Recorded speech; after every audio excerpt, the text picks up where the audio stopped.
Good morning, everyone. Thank you for joining the HashiCorp Executive Summit, focus on the financial services sector. Today, we have HashiCorp CEO Dave McJannet, and he's going to kick things off and talk about the landscape of the market today.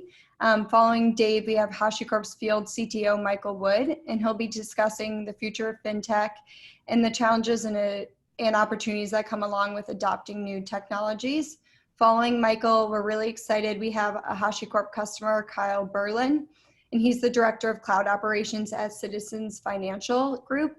And he's going to talk about his hybrid cloud strategy at Citizens and how HashiCorp is involved in the journey to cloud. And then we'll spend about 30 minutes at the end for Q&A with Michael and Kyle. So if you have any questions throughout and for Kyle as he's talking, please submit them through the Q&A portal, and we will try our best to get them answered live. With that, I'll stop sharing, and you can go ahead and get started, Dave. Great, thanks, Brianna. So let me just share my screen here, and we will transition to some of the content. So thanks for joining us today. I'm Dave McJannet. I'm the HashiCorp CEO. The history is I joined Armon Mitchell about 4.5 years ago or so. And I think it's fair to say HashiCorp's grown a fair amount over the last 4.5 years. And we've had the opportunity to work with a lot of people in the financial services industry who tend to be early adopters of tech. And we're incredibly grateful to have Kyle here to speak with us, and also for the other litany of customers that we work with in the vertical. What I was hoping to do, and I probably won't take the full amount of time, is I will just try to provide a bit of a point of view on the landscape that we see of cloud and maybe some of the common patterns we see people adopting tech-wise. I think we have this unique information flow as a vendor of infrastructure software that speaks to the Global 2000 on one side, each and every day about what their infrastructure plans look like. And the short answer there is, ironically, most people's infrastructure looks the same, particularly in financial services. More generally, I think everyone's infrastructure generally is in this a period of transition, dealing with many of the same challenges. Number two, on the other side, because we have such a close relationship with the cloud vendors, by virtue of our role as, in many respects, the interface to cloud for many of the largest companies in the world, we have sort of a point of view with respect to how the market fits together. And so, I will basically cover this morning a little bit of, backdrop of how we see the macro market unfolding. Number two, what are the core principles that get disrupted in the cloud transition? And number three, what are the patterns we see as people seek to standardize their application delivery process to cloud? Obviously, just the quick infomercial. I think most folks here are familiar. We focus very much on these 6 projects you see on the right, which are all in the realm of infrastructure automation. Each of these projects independently is really pretty popular. In sum total, they were downloaded about 70 million times last year. And so I can almost with certainty guarantee that these products are already being used inside your company. And that's because that's the nature of open source. Your users, your developers, your ops teams, your security teams, your networking teams, in general, are using these open source products to solve many of the challenges around infrastructure automation today. And then, while those products have been around for quite a while, for the last 4 years, we've really been focused on buttressing our open source efforts with commercial versions of the products that enable people to run those products at scale. We run into enormous scale usage of our products, and that introduces slightly different problems around the challenges of running something like Consul at scale, as opposed to just using it. And that's where our commercial business is focused, and allows us to continue to fund the open source business by virtue of those customer relationships. We're fortunate to support, as the note says here, 7 of the Fortune 10 as commercial customers, 8 of the 10 largest FinServ organizations, and that number is growing daily. Just a quick highlight. I think a lot of people think of HashiCorp and they think of Terraform as our most popular product. Actually, our most widely used product is actually Consul. And I think Vault is probably the third one that people see most. And then, ironically, you see Nomad used at enormous scale. In fact, there was a great case study that just happened to come out on Thursday that showed that Cloudflare, which supports nothing less than 10 or 15% of all the traffic on the internet, is built on top of Nomad. And Console and Vault as well, but they talk publicly about Nomad as the primary. So all these products are really, really broadly used. I think, for me, somewhat of a student of history of the world of infrastructure software, having participated in it for longer than I'd like to admit, my obsession is around platform transitions. And I think our industry goes through these platform transitions in a very consistent manner. We once upon a time we all ran mainframes. Then there was a platform transition to more of the client server world, and then that evolved to the on-prem world. Now we're going to the on-prem world using x86 hardware. vSphere is the substrate that we deploy applications to, and now what you're seeing is the world going through another platform transition. And I think this is sort of the essence of what's happening in the market, not news to anybody, and that is we're going from the old world of running infrastructure where everybody had their own stuff to now, this newer model of much more on-demand type of usage of infrastructure, which is best served by the cloud model. So we see first and foremost people trying to emulate cloud in their own private environments with their private cloud infrastructure, making it look and act in a much more kind of dynamic way. And then, on top of that, most of the new applications that are building are being built on cloud. And I think this point is the key one, and we see this all over the world when we talk to folks about their plans. The new platform isn't cloud, actually, it's multi-cloud. And there are lots of reasons for that. If you double click on, what does the market share look like? You can see this manifest. So Amazon clearly was the first vendor out of the gates with this cloud model, and that's indicative in their market share. They have about a 32% market share you see on the top left, and that's now approaching a $50 billion annual run rate business, and that's a $50 billion annual run rate business growing at 30% a year, which is just unbelievable to think about.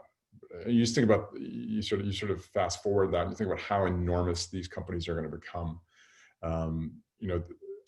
If AWS were a standalone company, I think it would be number 60 in the Fortune 500. At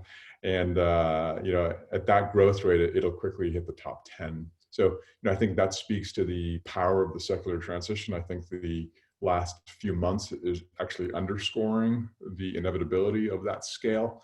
And you see people like, the modern applications we're all using here, like Zoom and Slack, being able to just spin up 10x the amount of capacity that they needed 3 months ago, and they do so effortlessly because those are applications designed to run on cloud and the cloud model, and that just sort of speaks to what this will look like in a decade, in my view, where every new application is being built on cloud. People are slowly getting out of the business of adding new servers in their data center. They're not retiring their existing servers, they're still replacing those, but by and large, all new applications are being built on cloud. Microsoft is also got the pedal all the way down here. That's a $20 billion business, that's a $21 billion business growing at 60% per year.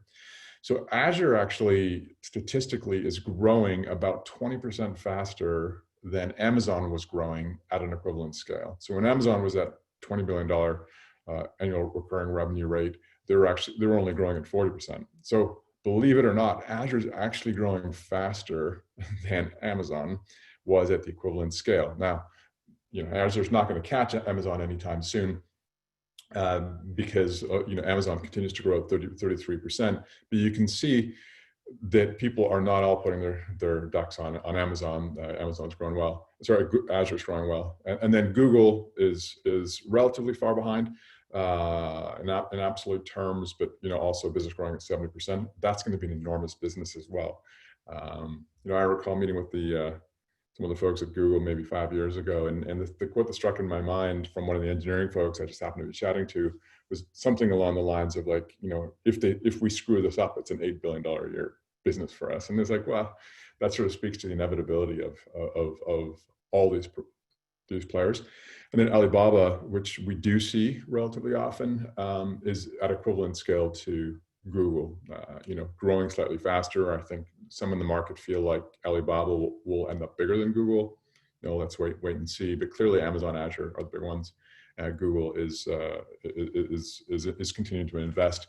And then on top of that, there are others. There's almost another $11 billion worth of revenue in that market that is spent on Oracle Cloud, on IBM Cloud, on some of the dedicated regional hosters, which are not true cloud, but are really in the hosting market.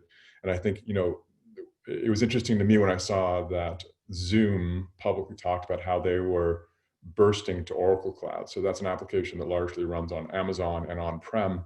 When they needed compute capacity, they were able to use very standard ways of interfacing to Oracle Cloud and spin up on Oracle Cloud as well, which just speaks to the inevitability of the model. What we see most often is people signing long-term partnerships with two, generally speaking. So if you're a large company, you are signing an enterprise agreement with Amazon and Azure, or Amazon and Google, or Azure and Google, or two of the three. Now, some people use all three. The very, very largest among you certainly use all three. Generally, we see two, but it's not the same two. So why are people using different cloud platforms? I think, again, pattern matching is pretty straightforward for us. Amazon, they were there first.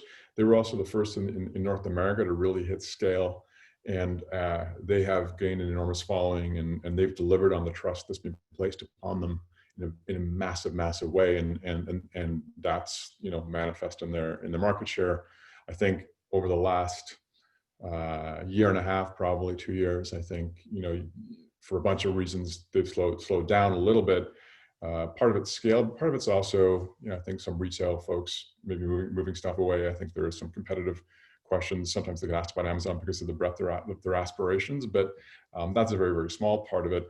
I think a bigger part of it is actually the rise of Azure. I think, you see on the right here, my view on them. Really the key catalyst for Azure is the long-standing relationships around trust that Microsoft's established as a pure platform vendor that is just trying to be an enabler. Number two, it's actually, acquisitions of things like GitHub are super significant.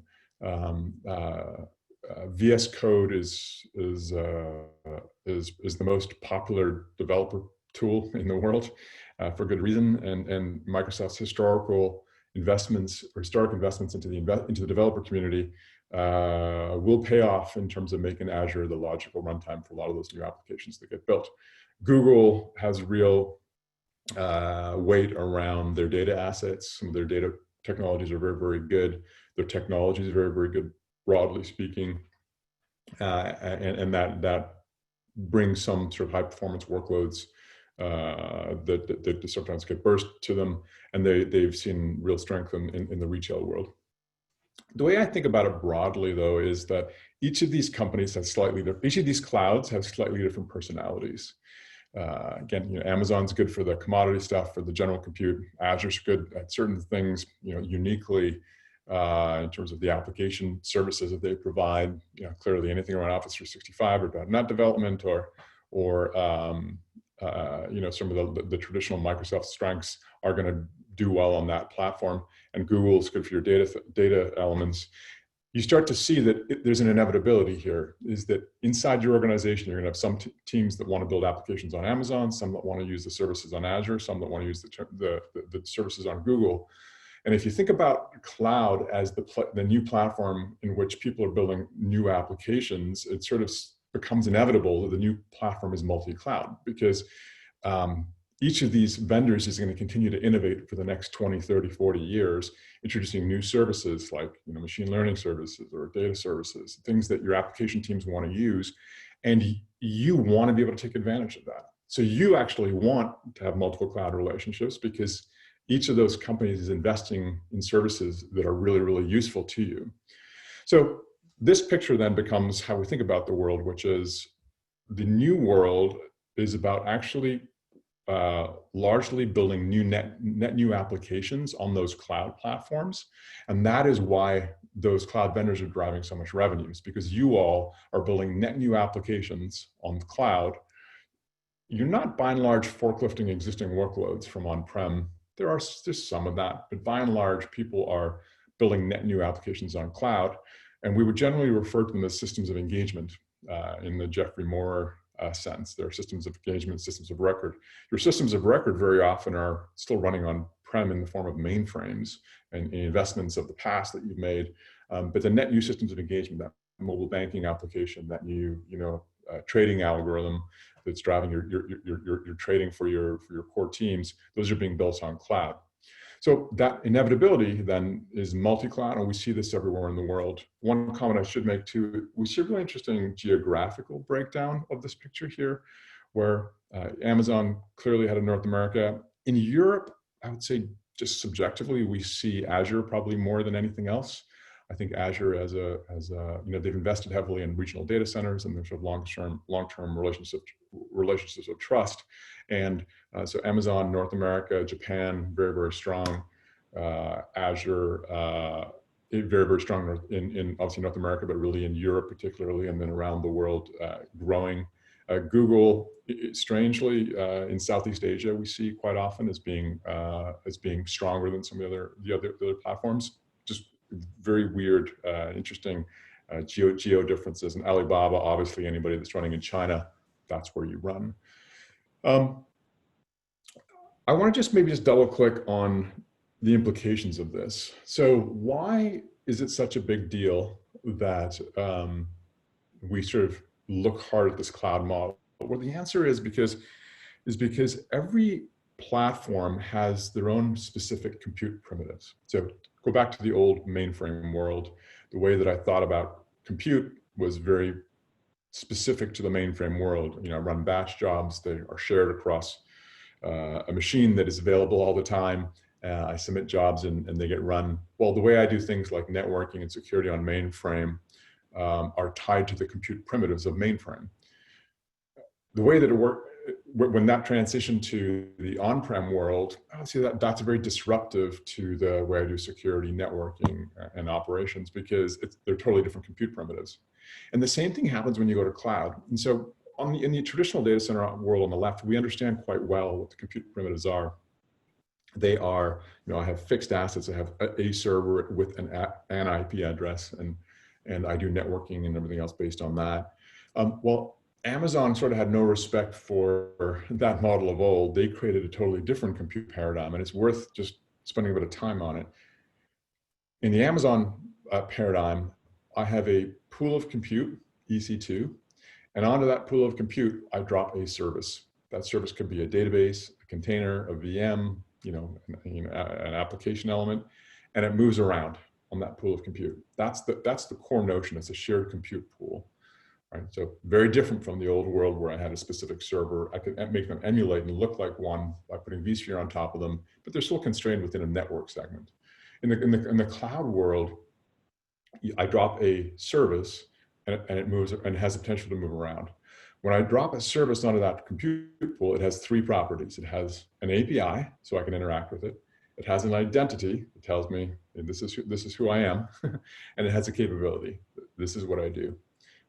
I could be, like, as I said, I could be a container, I could be a VM, I could be, anything, and I move around. And that is how the fundamental compute primitives of the cloud model work. And you can start to see why that's so disruptive for all of us, because it's no less complicated than running infrastructure on-prem. It's just different complicated. And so we all struggle with the lack of skills in the market of people that understand how to work with the new compute paradigm.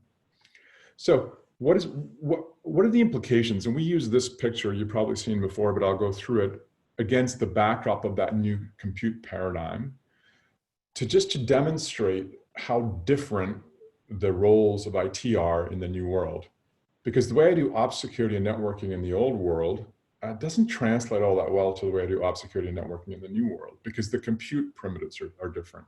Just the same way that, like, the way I provision compute on a mainframe using whatever tool came from BMC or IBM, whatever it was, doesn't work in the on-prem world for provisioning VMs, because it's a different compute paradigm. Now we have a new compute paradigm, which whether we like it or not, is an inevitability because we are building net new applications every day, and they're going to be built on cloud. Our challenge then as an industry is how do we recast the core roles in IT in the new world? So we break it down like this. We say there are ops, security, networking, and developers in IT. Those are the roles, the jobs to be done. The ops person, their challenge is how do I go from a world of provisioning dedicated servers using something like VRA or the VMware tooling to provision a virtual machine when someone asks for compute capacity. Well, in the cloud world, it doesn't work that way. I give an instruction set to Amazon or to Azure or to Google or even to vSphere, because it now has that capacity. I give an instruction set and it spins it up and then it spins it down. At the security layer, again, the paradigm is completely disrupted, where I go from this high trust environment based on network perimeters where nothing moves around to a world where everything moves around. And so now I have to use identity. What's the identity of this machine? And can it talk to these other things, right? So it's identity-based security. And for the vendor landscape, that causes you to recast how you think about the vendor landscape to address the issues of security, because what you did based on network perimeters in the old world actually doesn't really translate based on the compute primitives of the cloud model. The good news is it's pretty well understood how to do that in the cloud model, and we have all the cloud native companies, the companies like Cloudflare and the companies that are built entirely new that have established an architectural blueprint for how to solve these problems in a very, very simple way, but it's just a different way. And this identity-based model for security is one of the issues. At the networking layer, again, it's just as disruptive. You go from a world where everything has a host, and I use IP addresses and IP ranges to determine who can talk to whom. Well, in the cloud world, things are coming and going all the time, and you don't control the network anyway. The cloud providers do. So what companies like, the cloud native companies do, and you can imagine them, they use service-based networking to determine who can talk to whom. So when I deploy something new, when it gets deployed, it says container can talk to database, not 1.1.1.1 can talk to 1.1.2. It says container can talk to database, and then as these things move around, traffic is routed based on the name, which obviously is mapped back to IP address, but the IP address mapping is maintained by a machine, not a human. So this notion of service-based networking is incredibly, incredibly important, because it is the only way to do network in the new world without bringing all the encumbrances of the old world into the cloud model and basically not taking advantage of what the cloud offers by using tight VPCs with network segments on cloud, which is just not how. It's certainly not how you get scale. It's not how the cloud company or the cloud native companies do networking, and we can talk more about that. So to me, these are the three big transitions for ops, security, and networking. And you can see how difficult this is from a skills standpoint for people to get their minds around. But it is the inevitability, in our view, of how people run infrastructure. Now, there's a fourth layer, and that's the runtime layer for where the applications run. And I think Kubernetes has done a really good job here of broadcasting to the world that, hey, you don't deploy an application in the cloud world to that app server over there. You deploy it to a fleet of servers, and it gets scheduled across them. And that is certainly a change. But I think our view generally is that there is heterogeneity at that runtime layer. And so, yes, you need to schedule things across the fleet, but it's not just containers. It's a range of application types, and really, you will probably use different technologies for the different types. When you look at how this manifests on the clouds themselves, and I apologize for the eyesore a little bit here, but you can see how this manifests on the different cloud platforms, because those new compute primitives exist. Now the cloud companies have built tooling that map to those compute primitives. So just take Amazon. I think everyone's familiar with CloudFormation is the way you give an instruction set to Amazon. Great. That sort of speaks to the trueness of the slide I just posted, which is the way you provision infrastructure is different. They all have their own identity model. So on Amazon, when something is spun up, it's assigned an identity. As I mentioned, the Amazon IAM is the identity model that you use, and then security is then I think it's a derivative of that identity. Can this thing talk to this thing? I don't know. What's this identity? At the networking layer, You can certainly bring, virtual firewalls and virtual networks, appliances into the cloud model, and that's how a lot of Global 2000 companies start, and certainly appropriate. But they also are pretty deeply invested into the service networking model, because I think we can all see that that's how it's going to work. And they have a product called AppMesh, which is Amazon's specific way of doing service networking on Amazon. And then on top, they just have a range of compute paradigms of it, as I've described: containers, Kubernetes, serverless, everything in between. And I think that speaks to the truth of how the markets fit together. You see, Azure has an equivalent stack with their own identity model. Google has an equivalent stack with their own identity model.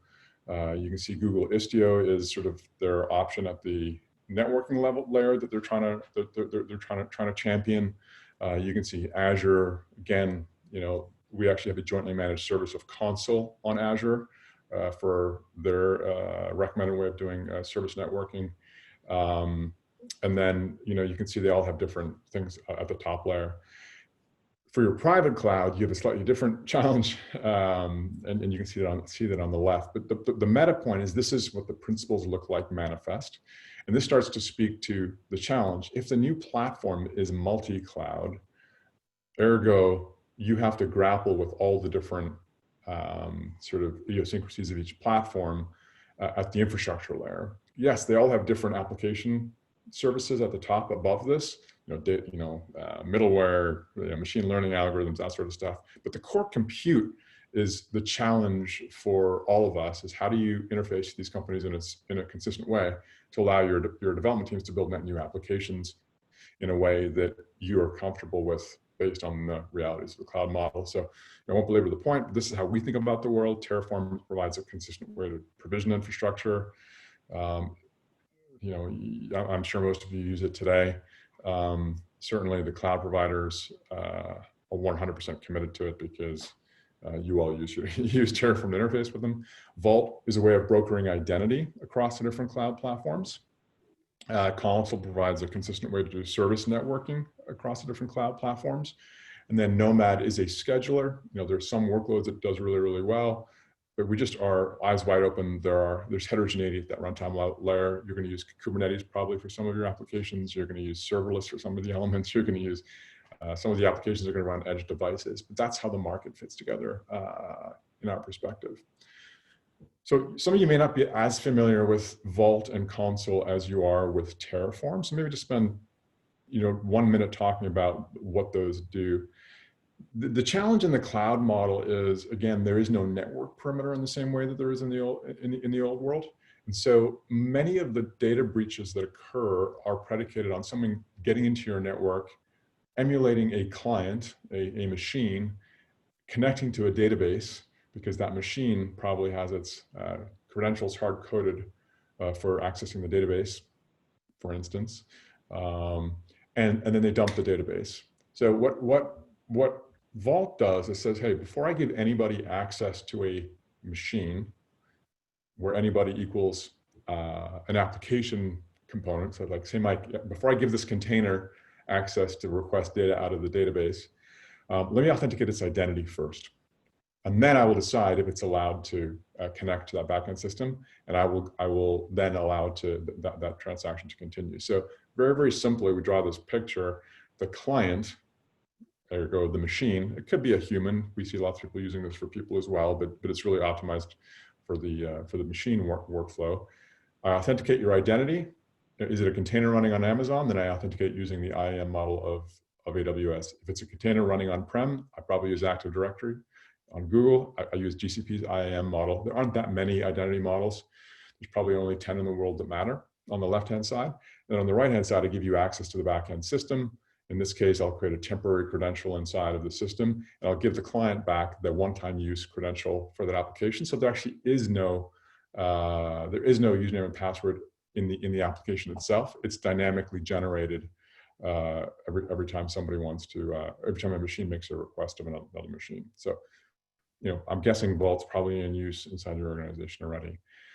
The second one around Console, just to illustrate the point, Console takes the view that, as you're deploying new application elements into your environment, let's register them all with console server, so that when database gets deployed, the database gets deployed, and then that console server knows where it is, and now I can have a common service registry that tells me where everything is in my environment. Just obviously the scale at which things are coming and going in cloud is exponentially different from what it is in the on-prem world. And so step one is creating a common service registry that tells you where everything is the starting point for where people start. So Console is the world's most widely used service registry. In fact, Amazon made that proclamation about 1.5 years ago at reInvent, that Console is the most widely used service registry on Amazon. And what that allows me to do then is get a view as to where everything is. And so this picture on the top right is actually how it generally looks. You're running some applications on Amazon, some on Azure, some on-prem. Console provides you that consistent way of knowing where everything is, and that's the starting point. Now, the next evolutionary use cases become, hey, now how do I, when I deploy something new, how do I do traffic routing between those things that just got deployed, because they're coming and going all the time? And we call this service. This is the whole idea of service networking. This is how the cloud native companies do networking to a large degree, is they register everything in a common registry, and then they drive traffic automation based on service to service connectivity of, application on Azure wants to talk to service on or database on prem, right? They use Console to identify where those things are, what IP address they're on, and then drive traffic between them in a way that doesn't require someone to be staring at a ticket queue every time you spin up more infrastructure. We've made a ton of progress here in partnership with the networking vendors like Cisco and F5 and Palo Alto and others who have built integrations to actually allow this to drive not just software to software based connectivity, but also if you want to automate the the configuration of the gear itself, like say F5's load balancer, when something new gets deployed, they can listen to Console server and dynamically update the routing rules inside that F5 gear based on something that new getting deployed. And I think this is how the world's going to transition. Is going to be very much in partnership with your networking vendors towards this new model. And then, for the super sophisticated use case, can I not just enforce mutual TLS between things here in this environment when they connect? Yes, that's the logical, in the crawl, walk, run journey of adoption. That's the running part, and that's very much what our most sophisticated customers do, and that's what the market refers to as the service mesh use case, which is just how do I find things dynamically and then encrypt traffic between all the services when they connect. Big picture, I think this is what we see in the market. And this has been kind of fun for us to observe. I think this cloud transition, this multi-cloud transition has been underway for a number of years. And I think now you're starting to see the sand eroding, and out of the beach, you're starting to see the kind of the vendors associated with each of these new layers of the stack. Our view is that there are 7 layers to infrastructure software. All 7 of them get disrupted as the platforms change. The 7th one being APM, so what Datadog is doing. And I'll use the database layer as an example because there are just 3 types of app infrastructure: database, messaging, and runtime. People are not, broadly speaking, buying new Oracle licenses to run on Amazon, because the on-premise database was built around the compute primitives of the on-prem world. Instead, if you're going to build a data warehouse, you're probably going to use Databricks or Snowflake because they are built around the cloud primitives. And you can see, 3, 4, 5 years later, you can start to see the new vendor franchises that have come to exist in the cloud world. And they are built around that core element of, hey, new platform equals new compute primitives equals new technology at each of these layers. And at the messaging layer, people are gradually moving off of TIBCO and MQ series onto streaming and Kafka specifically, and Confluent, the vendor behind it, as the new messaging platform for your applications. At the runtime layer, again, talk about the app server world transitioning to containers and Kubernetes, and then Nomad has a role as well. And then, but again, our view is there's heterogeneity at that layer. What we have observed is the core platforms in each of these infrastructure layers have also emerged, and by and large, that is Terraform, Vault, and Console in most of the companies we work with. And most of your peers on the phone, that's what the stack looks like. Because at the infrastructure layer, you're generally not buying your own servers anymore. Obviously you are, but to much less degree. You're giving an instruction set to the platform and use Terraform to do that. At the security layer, yes, you still have network perimeter-based firewalls, but I would argue more and more of your spend is happening on cloud and using Vault as the basis for working identity. And the networking layer, again, in partnership with your networking vendors, you're going to make this transition from old web networking to more of a software-based service networking construct. So this is kind of a cool picture, I think, speaks to the market truth. If I just want to end here, because I don't want to rattle on forever, I think, again, just going back to the patterns we see, the big pattern we see is this one. This is the problem that gets presented to us. Is, okay, great, I understand there's new compute primitives of cloud. I understand how, I'm now dropping an application artifact into a low trust network with no network perimeter and on demand and all the rest. My real issue is I have 50 development teams which need to build net new applications. How the heck do I codify that? How do I industrialize that process? Because I'm now dropping this application artifact into a new world. And so in the early days of cloud, people started building net new applications, and then their ops security and networking teams were like, whoa, stop. That new application is not going to ever see traffic because security doesn't approve of it. Networking can't deal with it. So then they step back and go, okay, well, how do we standardize this process? Basically, take a step backwards in order to go forward. And the market landscape kind of looks like this. And there's a lot of noise in the financial ecosystem, in certainly like the Wall Street research analyst community specifically, who go, well, this is about DevOps, right? And then I see 10,000 vendors on a small little diagram, and no one can figure out who exactly does what. So I'm going to give you my view of what we generally see. We generally see, I'll start on the left-hand side and on the right-hand side. On the left-hand side, you're talking about the provenance of the application artifact. How do we collaborate and build the application artifact? So I'm probably using a development tool of some kind, and different development teams are going to use different IDEs depending on the language they're working within. But it all ends up in a version control system. So GitHub predominantly is in the kingpin position here as the source of VCS. And then to some degree, we see GitLab as well, and then Atlassian, Bitbucket to a much smaller degree. But GitHub's sort of the 800-pound gorilla here. What they're doing is they're saying, oh, they're going left market-wise to saying, not only do I do version control, I also going to do open source library scanning and security scanning, or certainly if I were them, this is where I would go.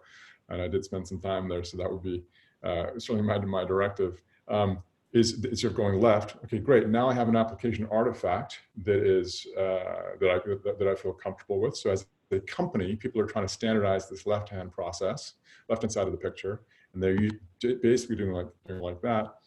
And then they go, okay, now this artifact, this completed application element, gets placed in an artifact repository. Typically that's Artifactory from JFrog or Docker Hub. Again, the challenge here is the VCS vendors themselves are growing their aspiration, and they now have their own artifact repository.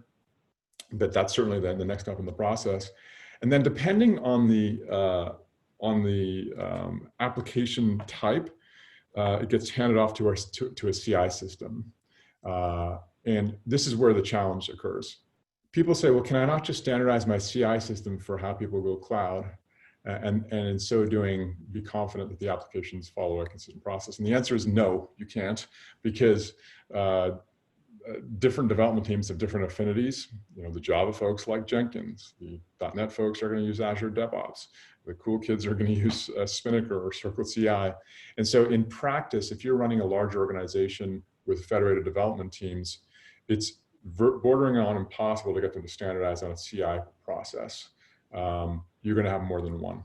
And that is just the reality. So step one, people say, great, can I standardize the left-hand side of this picture? And the answer is, to a degree you can, but where it falls apart is in the CI systems.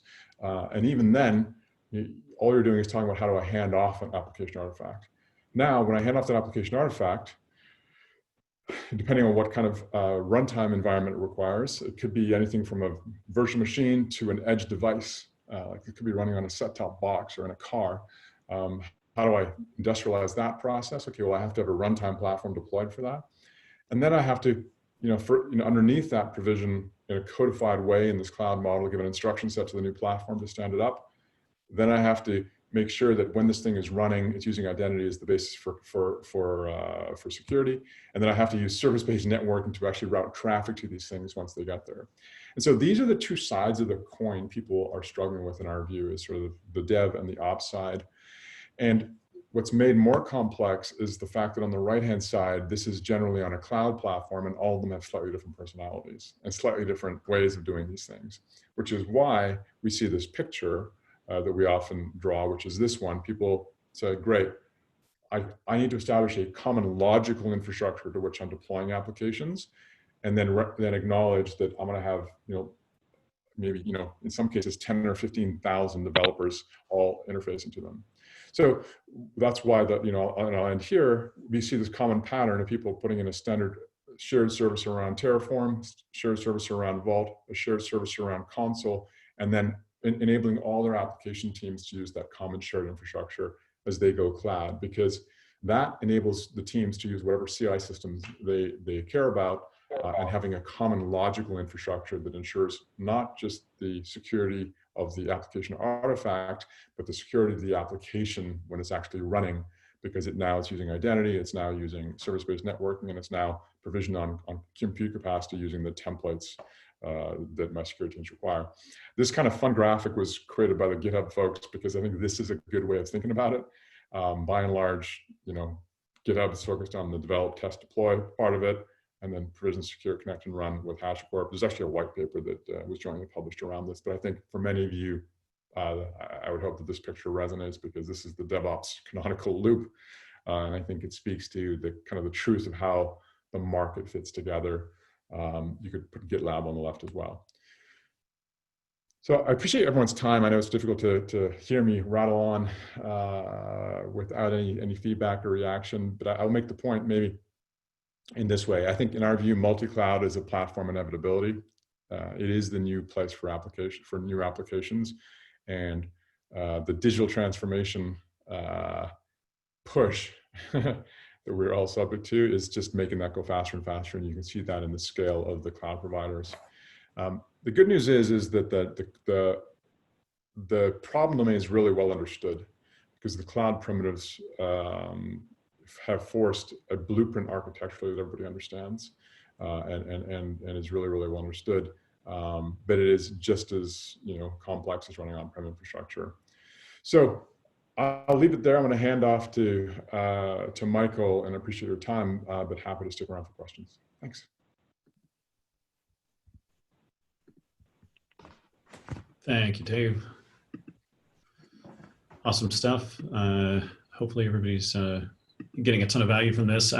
So the next section that I'm going to go into, is everybody seeing my slides, by the way, or notes? Yep, we can see them. Mm-hmm. Perfect. Just make sure I'm sharing the correct screen. If you see me look up occasionally, my monitors are kind of stacked, so I may look up occasionally at the slide or something like that. But thank you for having me. It's wonderful to get the opportunity to speak to you today. As a quick anecdote, I've got 2 sons who are looking to, leave the house this year, which is an interesting point in my life. And so we've been having these real conversations about, finances and managing things and beginning to lead your own life and things like that. And I realized that my sons have a very different perspective on banking than I ever did. They're not necessarily looking, to get into a home right away. They're looking to consume more things as kind of as services. They may never have been inside a bank location, so they don't have kind of the experience of kind of working with checks and balancing checkbooks and things that kind of established a sense of core primitives of this is how I kind of manage money. And so a lot of times I'm finding that, it's kind of interesting to try to communicate to them some of the things that I've learned in life around being more responsible, careful, and critical in how I leverage financial services. And it led me to some interesting study in that I found, as an example, it's either Reuters or Gartner kind of did a study that showed that something like 28% of millennials don't trust traditional financial institutions. And so there seems to be this disruption taking place where experiences and the way that millennials in this new market that's emerging consumes financial services is changing, and there are some kind of new principles there. So I thought it might be helpful for me to kind of lay out what I see as some of these principles and how it closely aligns with what we can do in partnership with you to help tackle some of these. And so to start with, I just want to go into a little bit of the trends that we see. I love working with financial companies because generally speaking, you're adopting things earlier. And so it ends up being a really interesting proving ground and a sort of petri dish for experimentation, which is awesome. And I think of things like algorithmic trading as one of the early uses for machine learning and AI and advisory services, bots, things like that are really being consumed at a fairly rapid pace in this particular vertical. I'm borrowing a kind of a trading term of the trend is your friend. And it's just kind of a concept for those of you who are familiar with trading, that if you're in a bull market, you're not looking to short stocks because you just have to be so accurate that, to do otherwise is a little bit dangerous to buck the trend if you're trying to like bet against the house, as it were. And the primitives have shifted in banking and FinTech. So startup costs are extremely low, and we'll talk about how that disintermediation has taken place. Some of the principles that I see, and it's not going to be exhaustive. It's just sort of my view, kind of what I'm seeing in some of these industry trends. So one of the first trends is obviously the data trend. And I mentioned advisory services, algorithmic trading, things like that, where I'm leveraging large scale compute clusters to make interesting decisions about things like behavior, stock price movement, risk assessments. Like a lot of things are really kind of shifting there. And I think those are the more obvious and kind of newsworthy transitions that we're seeing. There is a move towards things like just general bank advising on loans and things like that that's going to come down to more automated kind of bots, AI-enabled sort of interactions. And part of that's because we're finding that machines are better at that sort of pattern recognition than humans are. And so we're seeing a lot more of that kind of self-serve come in, but we're also seeing really interesting kind of new models of data usage, such as leveraging your mobile phone. As an example, there's a company called Earnin, which does advance, it kind of extends you some credit before your paycheck for hourly workers. And, that industry, I don't know, shady is probably the wrong word, but sort of like side of the road, 30% payday loans or interest kind of payday loans is kind of one of those things that you see around, to facilitate this market. But the reason I'm charging that huge interest rate is because there's substantial risk. These are sort of hourly workers, maybe retail, their hours are kind of going up and down. So in order to adjust for that risk, I'm going to charge extremely high interest rates, which can kind of appear, at least to an observer, to be a little bit loan sharkish. Well, Earnin is looking to sort of disrupt that space by coming in with the concept of a mobile app. And if you opt in, I can see that your mobile app is in your Amazon locker, or it's at Walmart, or it's wherever it is that you're currently working. And so I have a sense that I can de-risk that transaction with you by understanding how you've been working and estimating your kind of your pay scale, et cetera. I can go ahead and extend you those credit terms without having to go through, credit validations and underwriting and all this kind of stuff. I can kind of assess the risk, put something out with you with a very good sense of return, to the point that Earnin doesn't charge fees on that. They actually work for tips. So when you get the money and you pay it back, you have an option to tip for the service, and that's their revenue model. So very interesting sort of disruptive use of mobile data and what I can actually gather from your phone. One other interesting thing that I'll just talk about because I thought it was fascinating was we're actually able to make some really interesting decisions on creditworthiness based on the apps that are on your phone. And some of it is not quite as intuitive as you would think. So if I see a gambling app on your phone, it actually increases your creditworthiness because you're someone who has a pattern of, borrowing and paying back money. It's not an uncomfortable move for that individual. And generally speaking, kind of addictive gamblers that get in over their head is a very small percentage of the gambling population statistically. And so machines can kind of identify that this is a pattern that influences our decision-making around creditworthiness. And this reminds me of, of Capital One's inception back in the day when they didn't feel that, the population was being served strictly by FICO scores. So they began to extend loans to various people that they felt were going to be creditworthy, despite the fact that they had negligible FICO scores. And that was an expensive learning path for Capital One, but they found that, as an example, a Stanford MBA grad that has no FICO score is highly likely to pay back any sort of credit extended to them. And so they were able to find and establish some new markets, which helped them grow into kind of what they are today. These are very similar disruptions, in my opinion. They're just exploring how to discover profitable customers where we are assuming there are not profitable customers, and kind of extending services out to those folks. Now, what this means is that we're having this total revolution in the way that we engage with our clients. So with WeChat, I think as we get into kind of like social media in general, I think WeChat really understood the fact that social media is actually a form of exchange. I would love it if we could be in the same room, because then the exchange would be more robust. I would get feedback from your body language. There would be an exchange there. I feel good if I make a good point and I see an aha moment take place, and I don't feel good if you're shaking your head in confusion or dozing, or whatever. I get feedback, and there's an exchange that takes place, and that exchange has value for both parties. So WeChat just extended that with WeChat Pay to allow you to exchange monies online. And the reason that I talk about it as a financial services, kind of organization is because financial companies basically do three things: store value, move money, and extend credit. Those are kind of the core functions of any kind of banking enterprise. And that's exactly what WeChat is now into. So, but people would transfer money from their bank to their WeChat account in order to conduct transactions. But it turns out the money never goes back to their banking or checking. They're just kind of leaving it stored in WeChat where it's ready for the next purchase. Similar financial services story with Alipay. I think Alipay is really interesting because of their infrastructure approach, in that, as they talk about their success, they have 1 billion users on their financial services platform, and their whole story there is that in terms of competition, when another entity wants to compete with them, they have sizable investment, a lot of startup friction, and for Alipay, a new 100 users is effectively 2 servers. So the whole approach is that we need to become kind of dynamic, moving quickly, and if I'm going to serve a wide, huge audience, I can't be limited by sort of brick and mortar concerns, is basically where Alipay falls.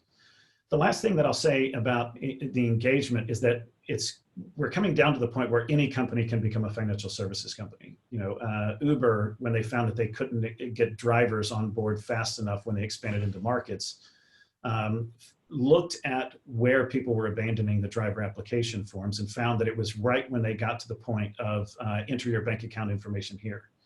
And either because they didn't have a bank account information or a lack of trust or whatever the reason was, that's when it was being abandoned. So instead, Uber said, well, let's just become a bank. We will we'll direct deposit into accounts that we control, and we'll issue debit cards to our drivers where they get access to the funds that way. And they solved a couple of things. One is they hired all the drivers they needed, and they had less turnover in the long run because, hey, I'm building a credit history. I've got a bank account maybe for the first time. All of those types of benefits were there. In addition, Uber could make up for a little bit of margin on the rides by extending these financial services. So, and Apple Pay is very similar. It's sort of about brand loyalty and getting stickiness through providing these additional financial services and sort of becoming a little bit of a bank ourselves. Now, it used to be that this was relegated to very, very large organizations. So you have Dell Financial Services. I've worked with Dell quite extensively, and that's about a $9 billion bank. Or you got Ford Finance, for specifically the auto loan industry, in order to streamline the process of buying a car. And part of that's because banking is typically out of band of the transaction. So if I was going to buy a car and I wanted to get it pre-approved for a loan, I have to file a little bunch of paperwork with my local branch, get it pre-approved, and then I could go shopping. Whereas Ford Finance felt, or Dell Financial Services as well, felt like if I put this in the line of the transaction, we can actually close more business faster, and I don't have the hang up of banking being out of band of the transaction. So what's leading to this massive disruption in the industry is the sort of disintermediation of the core banking stack. And so typically, if you were going to stand up a bank, you'd need to go through licensing, core systems and payments and data, my Experian, my TransUnion, all of the rest of that, as well as dealing with regulation, fraud regulation, et cetera, to prove that I'm handling people's money well. And these are actually being kind of disintermediated by these companies that have come in and democratized the stack. And if you get a chance to watch any of the CEOs of these firms talk through their strategies, it is about sort of democratization, extending the ability to deliver financial services to anyone who wants to deliver them. And so if we look at sort of the bottom four data down to licensing, companies like Plaid and Synapse are sort of trying to democratize those bottom four, extending those services as a service. So you need a payment network. Stripe exposes you to the payment network in an as a service fashion. So I want to deliver money through an ATM network. I can kind of get those services through Stripe, which by the way is a big HashiCorp customer. And then there are companies like Plaid, which are kind of trying to obfuscate the bottom four areas. And so a company like Earnin that we talked about with the payday loans, they don't have to build out the complete financial backend to make this happen. They interface with Plaid and get money movement services, extending credit, et cetera, without having to build up all of the infrastructure, the years of licensing and infrastructure build out in order to deliver that new service. And so some of these experiences get to be fairly novel. So I've really started to look at things like doing a little bit of real estate investing, maybe buying a rental home or something like that. And so I just was working with a bank to understand, what were the possibilities in this space if I required any sort of loan or credit in this space for maybe fixing up a house or something like that. I ran into the situation where I needed a couple of W-2s, 2 years of tax returns, multiple bank statements. There was just kind of a massive uplift in order to determine if I was worthy to extend credit terms in this fashion. Well, companies like Blend are saying, well, all of that data is out there. Why don't I just introspect the data and I can actually proactively tell you how creditworthy you are because I know how you use your finances. I think about my own bank, and I'm thinking, well, I've been banking there for 10 or 15 years. It would seem that there would be a sense of how creditworthy I am based on 15 years of financial transactions and records. And so the idea behind Blend is saying, okay, well, can we just sort of proactively kind of blend everything that we know about you and extend credit easier, make that super, super simple. And then the primary kind of, I would assume more direct competition is coming from the challenger bank types like Mercury. And in the name Mercury, their whole platform is that we move super, super fast. And the banks that you traditionally use would move very, very slow. So our competitive advantage is that we deliver new features and capabilities really, really fast. And we'll respond to you, we'll take your feedback. You'll see it reflected in our products and services. And so that's kind of where we see a little bit of that competitive and innovative kind of threat in that space for kind of incumbent banks that went through the process of developing the full stack. So this disintermediation is kind of represented by a shift in a number of principles. So I'm no longer building banks from scratch if I'm in this new bank kind of world. So I'm building things that are more as a service. My strength is not necessarily totally in my number of locations and or the extent of my network, because the user experience in digital worlds is kind of broken down the sense of location, especially for younger groups. Now, this doesn't mean that there's no value in locations. We'll talk about that a little bit further if it comes up. It's just that it's being somewhat mitigated by the fact that digital experience transcends location, and I can do pretty much anything I want in a remote and interesting way. And one of the key things that I found that was pretty interesting is that I think millennials are looking for banking and financial services to be ubiquitous. It's wherever I am, in whatever I'm doing, I have the potential to create some sort of financial opportunity, either transferring money to someone or requesting credit because I need this now rather than later. So is there any way that we can have banking become just ubiquitous, a part of everyday life? The last thing I mentioned, because it's a really interesting concept to me philosophically, is the move away from kind of the 1970s mainframe concept was we needed to have an account number because that's the language that computers understand. We still are going to require kind of that account number and that level of attestation, but progressively we're moving more towards a sense of identity. And you heard Dave talk very eloquently about the shift towards identity when it comes to security, attestation policy, all of that type of stuff. It's very much the same in the financial industry. So that things like WeChat and Alipay are not asking you for your mother's maiden name or these forms of attestation to prove your identity, because I have your biometrics, I have your device as a multi-factor authentication, so on and so forth. I don't require the account numbers, the dates, the expiration date and the number on the back, those types of things, if I've got biometrics and a clean sense of identity. A quick story, hopefully this kind of breaks up the talk track, but I had the opportunity to see Colin Powell speak one time, and he was asked, what did you like most about your Department of State job? And he said, my airplane. I love the fact that I drive to the airport, I get on the plane, a Secret Service agent sets the Coke on the desk in front of me, tells the pilot the Diet Coke is down, and they were wheels up. And that was his airport experience as a Secretary of State. And then he tells the story of, like, now that he's not Secretary of State, he was in an airport and he was selected for a random screen and they were patting him down. And the person who was patting him down was saying, General Powell, I'm such a big fan. I've read about you. And Colin Powell just said, well, if you know that I'm General Powell, why am I getting this pat down? And I think that's generally, I thought that was a good example of kind of identity being the thing that kind of is going to help us really establish trust in the future and across all services.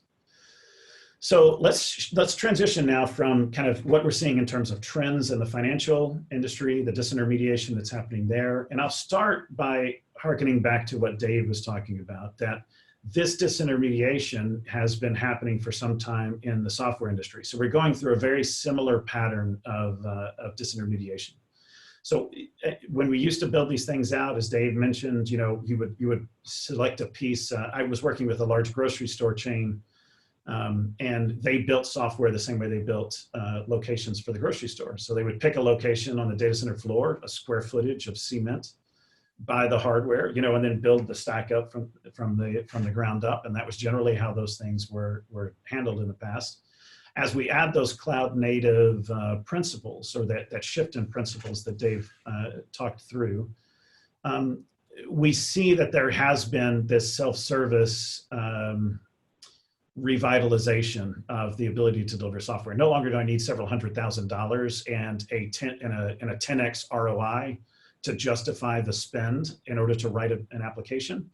I now can experiment with a new application with almost no funding. In many cases, I can use kind of the free level of service of a public cloud to test an idea, see if I like what I'm seeing there, and then I kind of start swiping at $10 a month and then $35 a month. And as I gather users, I can scale the cost of that infrastructure along with the success or failure of the idea. So I can turn it off if it's bad, and then double down on the funding if it's good. So those principles have been in place that have sort of disintermediated sort of the traditional players in the space.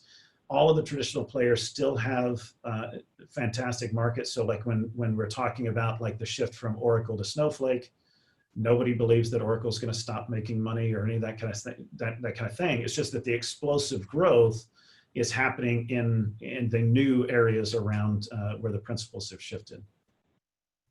So, I think we've talked a little bit about the core stack. What I'd like to dig into a little bit are some of the obstacles that actually prevent us from achieving the outcomes that we want. And so this is not going to be a terribly technical talk. I'll get into some of the technical details towards the end as we dig into some of the use cases.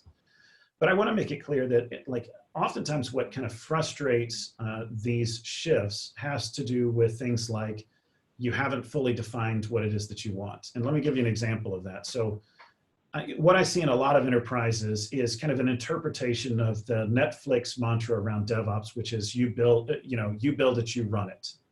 And so operations takes a narrower focus and really is focused on only automating kind of a thin stack of infrastructure provisioning. So I will get you a VPC, I'll make sure that you're behind the global load balancer properly, and then I've got a fine perimeter. But other than that, create your own Snowflake environment and run it. But understand that the risk associated with that is all on you, right? You build it, you run it. So I'm pushing the risk of poorly designed stacks to the development team and telling them, hey, you've got the cloud availability, you can kind of do what you want there. That onus is on you, or a bigger piece of that onus is on you. And I see a lot of enterprises kind of start in this general phase, right? We're figuring out how to run cloud at scale. Let's start with things that we can automate very easily, and then maybe we'll build up and enrich the stack as we get a little bigger. What's more common in sort of Silicon Valley startups, so if you hear stories like Etsy going in and a developer on day one releases software to production on their first day on the job, that's really a retention play. It's a talent draw play by Etsy to say, hey, if you're a developer at our startup, our Silicon Valley startup, you will have the ability to impact our bottom line on a daily basis, and it's a safe place to do that, right? It's not scary. You can release code right now. The processes are well orchestrated and defined so that nothing breaks along the way. We're not going to let you hurt yourself or us. So by creating that safe place, and so this is where we kind of get into culture, right? If you need to define what you want to be and the culture that you want to have. If you want to have a dynamic, innovative culture, you have to create a safe space for people to have bad ideas. And I know it sounds kind of silly, but you need to enable people to have a bad idea and find out that it's a bad idea without jeopardizing or putting anything at risk or exposing customer data and all of those kinds of things. So generally speaking, you'll see Silicon Valley companies, Oracle, Facebook, folks like that, that have a very deeply automated stack to protect the developer, and the developer focuses on a customer outcome. The other thing that I'll say here from a sociological standpoint, and I'm all into like organizational psychology, so please forgive me for the divergence. But in the first case, I am telling the developers that their value is understanding the stack very, very deeply. And it's certainly a value to understand the stack deeply. So in this case over here, maybe they have to be really well versed on X509 certs and how to do mutual TLS and all the technical intricacies associated with delivering encryption in flight. And so they are going to own that themselves because we're telling them mutual TLS is required between these two things. Now, typically what we see there is they go out and they clip some code off of Stack Overflow and snap it into their code and go. But what I'm saying is like we're putting that onus there. They have to become world-breaking experts. And if the threat of a breach is their livelihood potentially because you put the onus on the developer, that's not a terribly safe space, and it leads to a much more cautious development effort, if that makes sense. Like I'm trying to kind of give you a sense of like, if the culture you want is highly innovative, we need to provide a safe landing zone where developers can have some bad ideas, run through the system, find out it was a mistake, do it again, and they're safe. The bank is safe. We're all in a good, happy place. In fact, the bank is probably happy that I discovered that that's a bad idea, so we don't invest any more money in that area. You know what I mean? Like it needs to be that kind of an environment. And the last thing I'll talk about is in terms of like what you want as being a big thing is like, typically the way that we're orchestrating work is through some form of ticketing interaction between users. And I did a presentation a while back that was provocatively called psychopathy in the enterprise. And it was the idea that we set up situations where different teams are kind of at odds with each other, right? And I use kind of QA and development as an example. QA is really incented to stop production because if I don't, what am I doing here? And the developers want to get it through production. And so I've kind of set up a little bit of a scenario between those two organizations where they're often going to be sort of at odds in terms of their incentive structures. Very similarly, if I have an operations team which is buried under tickets that are flooding into them from development, I end up kind of degrading some of the empathy that I might have for the people that I'm serving, because I'm just buried. I'm stressed. I got way too many tickets. I'm being measured against ticket times and how quickly I can respond. And so I'm like, can you make these folks, slow down or something? Like it's not putting us in like a very empathetic sort of position. So we feel that from a cultural standpoint, we're trying to move more towards something that's more of a system of coordination or collaboration. So in this case, I'm looking to enable the developers to consume assets via an API, a UX, command line, something that's very easy and intuitive for them to deal with and automate. While I'm allowing other teams who have input on these, on whatever that asset is that I'm providing. Maybe we're talking about network operations or infrastructure provisioning. I would like to have compliance's perspective on, is this going to work, or can we apply policy as, here? How would you like to run your audits? We need to collaborate on it so that as these kind of, as Dave called them, codified assets are called for, they're done in a very positive way, again, to encourage innovation by providing that safe place. So I'll move through the next couple of slides pretty quickly, but I wanted to kind of set that determining what you want is really, really important. And understanding what you're looking at your organization is obviously something that's very important. So the Tell Someone Challenge goes to something like Conway's Law, where the way that you organize your teams is really how you're going to produce your software. Your software is going to replicate your organizational structure. So if you really want to have a self-service organization, I sort of need to structure the teams in such a way as to facilitate that. A good customer of ours, Marcus from Goldman Sachs, was basically kind of illustrates how difficult this can be sometimes. So Goldman decided to roll Marcus out as a FinTech competitor to kind of the neobanks, the challenger banks that are in the space, and they gave them free rein to start, with a blank slate.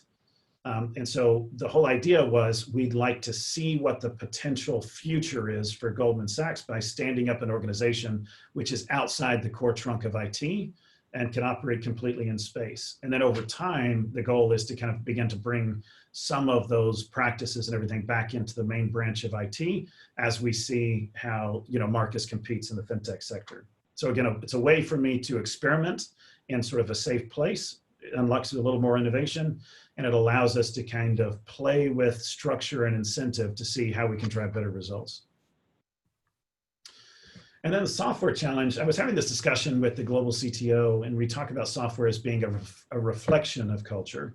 And I do believe that that's true when it's software that you're building, right? And oftentimes your culture will dictate what software you buy, meaning software that immediately appeals to, again, I don't want to get too hyperbolic on any of this stuff, but if you've been administering software a certain way for a long time, tools that mimic that are going to be very appealing to you. So so oftentimes you're a little bit influenced to buy software that mimics where you are today a little bit.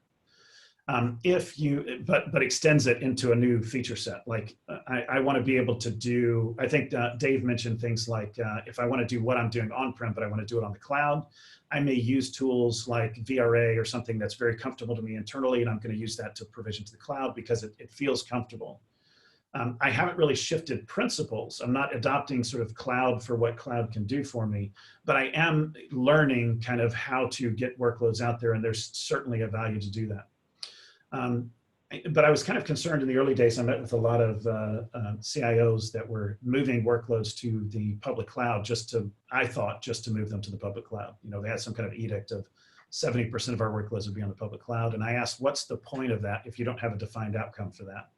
And I thought I was being smart, obviously, because I'm a smart guy.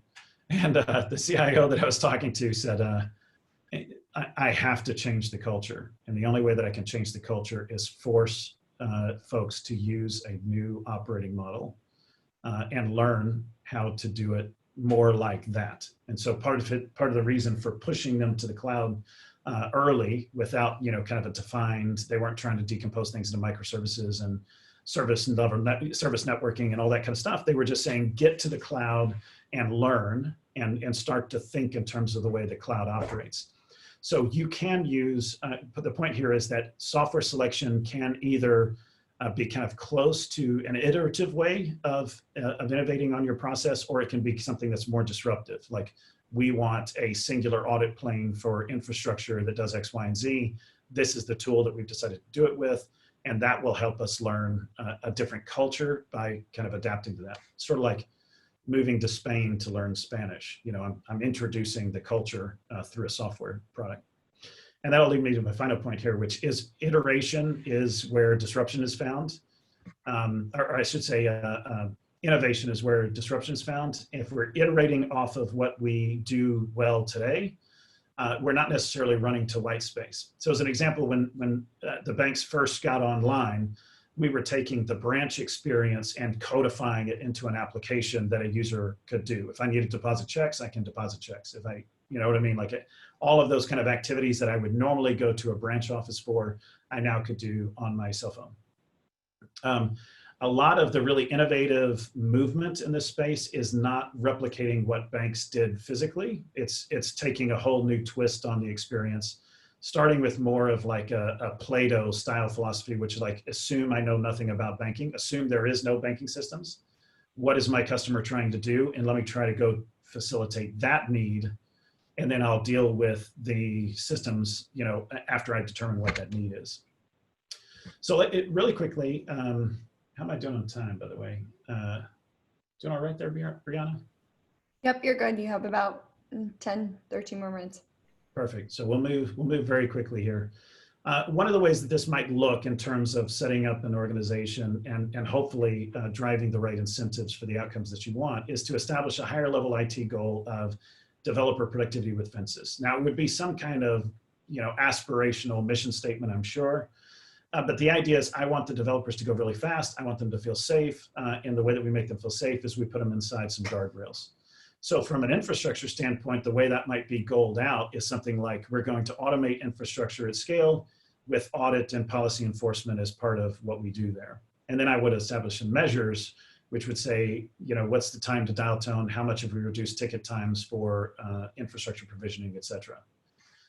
Now, I won't belabor it. I know this is a bit of an eye chart, but I wanted to give you an idea of just some general thinking that I had, that I was kind of noodling around on like how I might structure the trickle down intent of evolving my IT department to become more of that cloud operating model that Dave was talking about. And if I were to talk very specifically about why HashiCorp, I feel, and I'm relatively new to the company. I've been here about 6 months, 7 months. Wow. Time flies in a pandemic. It's been sorry, it's been a little longer than I thought. But the reason that I'm here is because I come from companies that do kind of the all-in platform sort of approach. And I got a little bit frustrated with that approach because it was so hyper complex. It became untenable to manage at massive scale. So we end up kind of roping off smaller scale instances of this because it was kind of easier and I didn't have to worry about as many integration points and all that kind of stuff. As we start looking at what HashiCorp does from a philosophical standpoint is each one of these layers is satisfied actually by a very simple sort of workflow. And I'll kind of talk through that.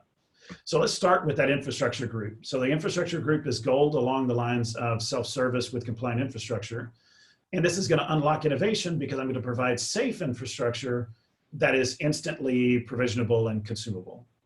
It would be the ambition, right? But at the same time, I need to make sure in banking, one of the biggest things that we have is the trust of our clientele. If you're going to invest your life savings with me, you need to have trust that I'm going to take care of you, not only in a human way, but also my systems aren't going to get breached and I'm going to take care of your data and so on and so forth. So a lot of what we see in terms of breaches come because of misconfigured assets in the cloud. I think there was one with a web server was misconfigured, left some ports open, and then I have a breach. So as I look at how this works with Terraform, the intent is Terraform provides a very simple workflow of write the infrastructure as code, run it through a plan phase, and then apply it. Now that sounds very simple, and it very much is. And the tool is designed around that kind of three-stage infrastructure as code. And what many of the banks have found, like Barclays as an example is a company that we've worked with quite extensively. They would see the infrastructure as code piece. So the writing of the infrastructure was one form of audit. Because now I can see what the intent was behind the infrastructure. I can see when it was versioned because I'm storing these things in version control system. And I know a lot about how we are developing out the pieces of our infrastructure. And I can kind of check that for policy if need be, or who did what changes, et cetera. Then when I go to the plan phase, Terraform goes out and introspects the existing cloud infrastructure that I'm pushing, whatever this is that I'm pushing out there. Could be, it could be application assets, it could be load balancers, auto scaling groups, whatever that is, VPCs, networking, all that stuff.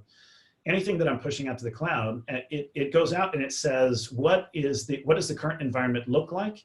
And how is what you're asking me for different than what's in the current environment?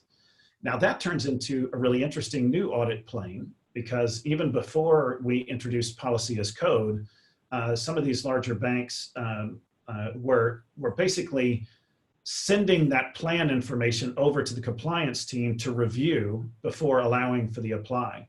So the way that this played for Barclays is it went from 22 weeks to deploy infrastructure down to 12 minutes with Terraform, back up to 6 weeks because those audits were largely manual in nature. And so they became kind of a design partner with us around Sentinel, which is a policy as code, and we were able to insert that after the plan. And bingo, I have a really clean audit from sort of beginning to end of where that infrastructure is going. We're able to automate most of those things. And when we're talking about policy here, it's things like cost. So if you're blowing out your budget because everything that you deploy is a quadruple XL, massive piece of infrastructure that's consuming a lot of money, or maybe it's things like, hey, your S3 buckets are, you checked the make them public to the public internet, and that's against policy. So again, I'm looking for things that could introduce breach or fragility in the environment, but also dealing with kind of cost ramifications. If we then turn to Vault, and I'll wrap up quickly, but if we turn to Vault, very much what Dave was talking about is very, very true. Similar to the way the financial industry is moving more towards an identity-based way of dealing with your customers. In terms of security, Vault is really about moving to identity for your security concerns. And top of mind to a lot of banks is this encryption as a service capability. So as a lot of banks have invested really heavily in things like HSM for transparent data encryption. And while transparent data encryption is certainly good, and it's important for FIPS 140-2 compliance and all of that, we see that it's a bit of a fragile defense posture to take in certain cases. So the threat model that it's protecting you against is if a disk drive is taken and somebody tries to take it home and decrypt it. It's very difficult to decrypt because the HSM has done the transparent data encryption on the files at rest. Encryption as a service basically has an identity assertion to Vault saying, hey, I am the front-end web application. I have new financial transaction information. Maybe it's trade data if I'm Citadel or whoever, and I'm going to pass that into, the Chicago Mercantile Exchange would do this with trade data. I'll fire the trade data into Vault.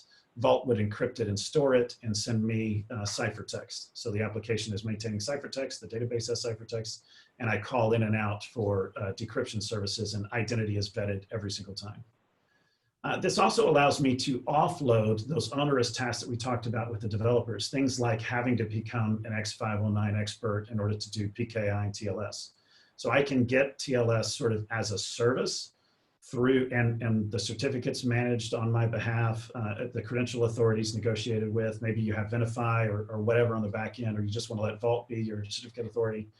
But the point is that I can actually, provide kind of that mutual best practice, mutual TLS, going through this identity broker of Vault.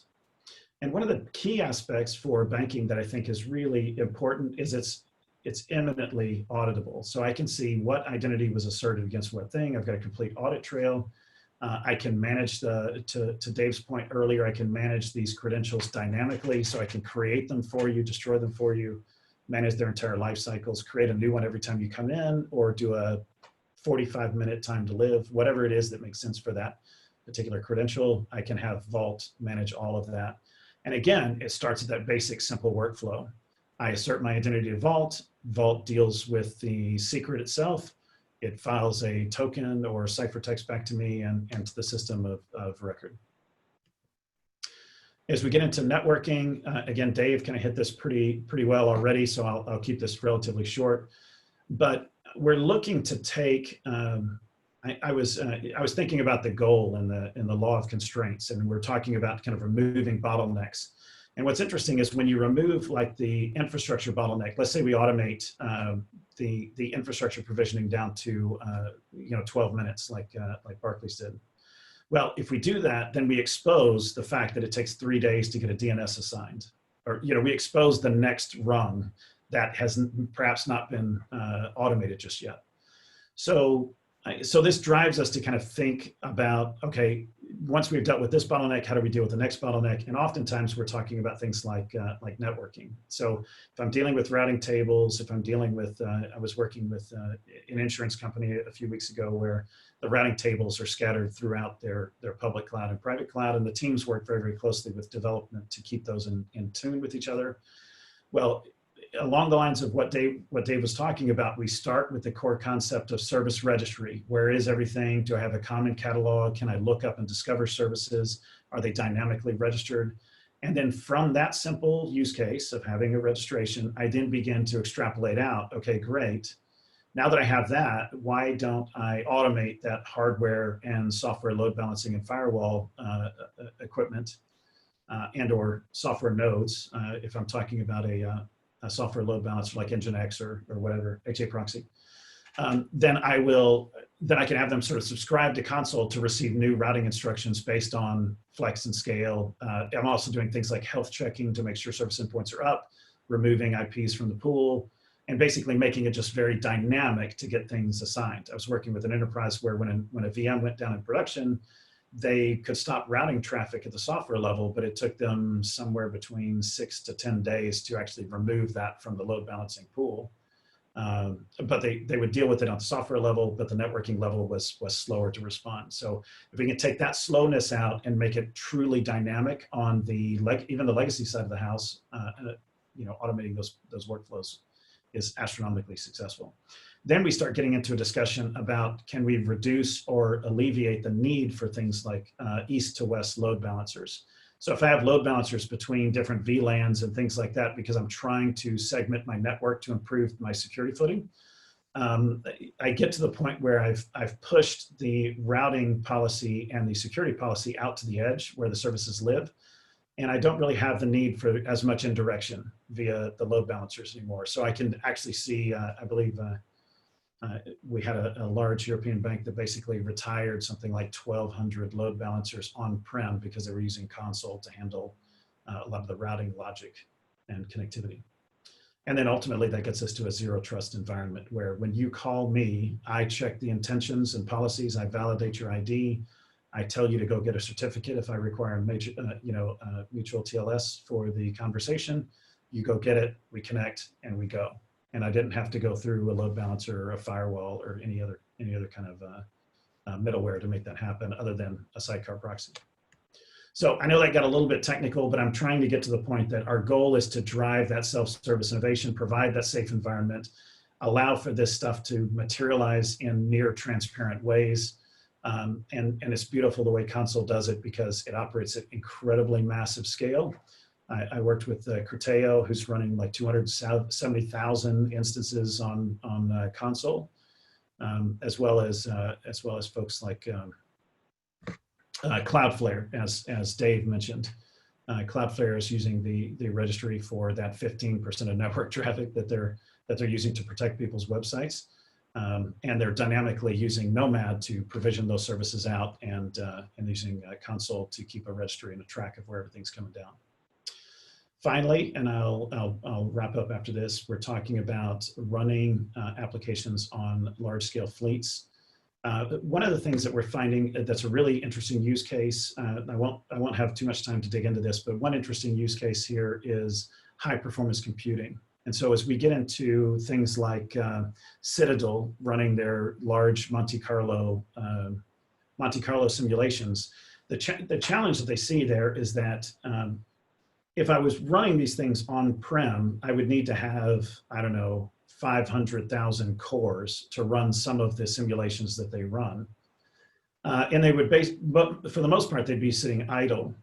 And the interesting thing about the public cloud and the thing that the public cloud provided them is that the public cloud doesn't mind charging you for one CPU for 500,000 minutes, or you can have 500,000 cores for 1 minute, right? So I can get my results of the Monte Carlo simulation much faster by parallelizing out the workload and scaling up to huge capacity, and then flushing all of that capacity back out again, because I don't need it all the time. I just need it for this kind of burst, run this simulation, and come back. And so they found that they were the ones who really pushed us on how much Nomad could scale. We felt pretty good about provisioning 1 million containers in, I think it was less than 5 minutes or less than a minute. No, C1M, it was less than a minute.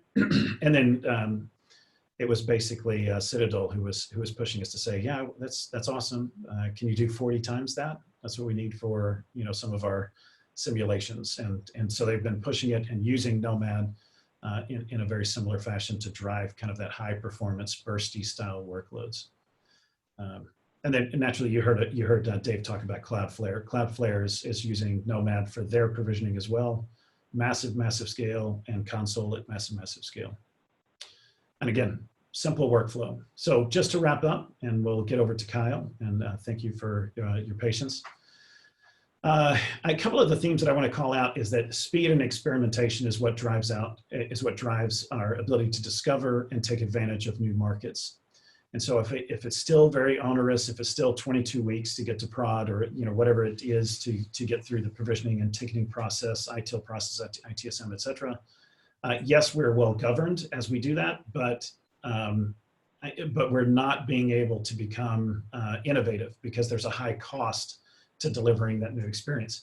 And I would stress kind of what it takes to create a culture of innovation is to create a culture which is focused on the end user's experience. I say that because as an engineer, in the past and things like that, I've always loved to dig into the technology. And if we provide that kind of opportunity, engineers will become about the technology, and that leads to more of an iterative thought process rather than an innovative thought process. If you talk to the CEO of Oscar as an example, he's really going to be focused on why does insurance feel like it doesn't care about its patients? That's his #1 focus. So how can we make insurance look like it cares about the people that it serves, that type of thing. So maniacal focus on the customer, less so on the technical wizardry, and then maintain trust through the dynamics. So dynamic secrets, dynamic identities, dynamically moving infrastructure. If you think about the infrastructure moving and picking up new IPs, a persistent threat where I embed an agent, I get authorization to get into one link of the chain.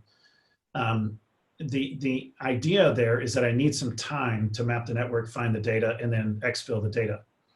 So if I'm moving the infrastructure around, I'm constantly replacing it with Nomad, and Console is picking up the registry, and things are moving around quite a bit. Then the network is at flux. The credential that I was on just expired. The machine that my agent was on just got restriped. So my agent's gone now, and I'm boxed back out again. And when we go to a zero trust network, you reduce the blast radius to just that one penetrated segment. You're not in a high trust environment where now you have access to all the machines. And then simplify audit and compliance. The more that I can get down to kind of a concentrated layer of a system of coordination, the better I'm going to be at having a simpler way to drive compliance and understand what's been put into production and reporting out to the auditors and so on and so forth. So thank you very much. Hopefully that was helpful. A lot of this is just kind of like